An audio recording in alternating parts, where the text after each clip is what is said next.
Christmas அதுவும் சந்தோஷமாக இருக்கிற மாதிரி நடிக்க தான் முடியும்.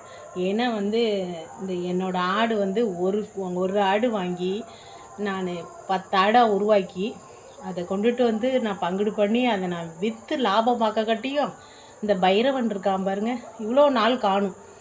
ஒரு செகண்டு தான், கொஞ்ச நேரம் தான் விட்டுட்டு இன்னொரு ஆடை போய் பிடிச்சிட்டு வரங்காட்டியுமே 2 ஆட்டை காலி பண்ணிட்டு என் ஆட்டை. ஒரு கடா குட்டியும் ஒரு பொட்டை குட்டியும், அதுவும் ஜோடி ஜோடியாக நின்னதில் ஒன்று தான் நிற்கிது, இன்னொன்று ஒத்தையாக நிற்கும். அது கொஞ்சம் பெருசாக இருந்துச்சு, ஒன்று சின்ன சைஸ். காலி பண்ணிட்டுங்க. எப்படி தான் நம்ம முன்னேறி கஷ்டப்பட்டு வந்தாலும் நமக்கு கடவுள் ஏன் தான் அப்படி இருக்கான்னு தெரியல. கடுப்பாக எரிச்சலாக இருக்குங்க. நானும் பார்த்துட்டேன், கொஞ்சம் நல்லா வரும், அப்படியே ஒரு அடியாக போயிடும். நான் விற்று அதில் காசே பார்க்க முடியாது. இப்படி தான் திருட்டு போயப்போம் எடுத்துக்குவான், இல்லைன்னா எனக்கு இந்த மாதிரி பைரவன் கொண்டுட்டு போயிடுவான், தின்னுடுவான், கடிச்சு கோதுறாது. கடிக்கிறத பார்க்கணுமே.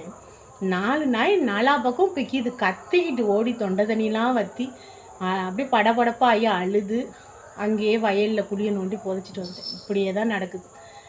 என்னப்போ எரிச்சலாக வருது. என்ன ஒரு நடவடிக்கையும் எடுக்க மாட்டாங்க. நாயின்னு வாயிலெல்லாம் முத்தம் கொடுக்குறீங்க. நாயின்னா அவ்வளோ இஷ்டமாக இருக்குது. அது எவ்வளோ கஷ்டப்படுத்துது, எவ்வளோ பேர் அது சொல்லி என்னப்போ கடுப்பாகுது.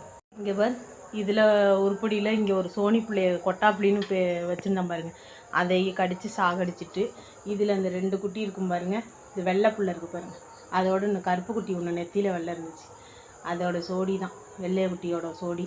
அதில் ஒன்று நேற்று கடிச்சு பிச்சு எடுத்துட்டு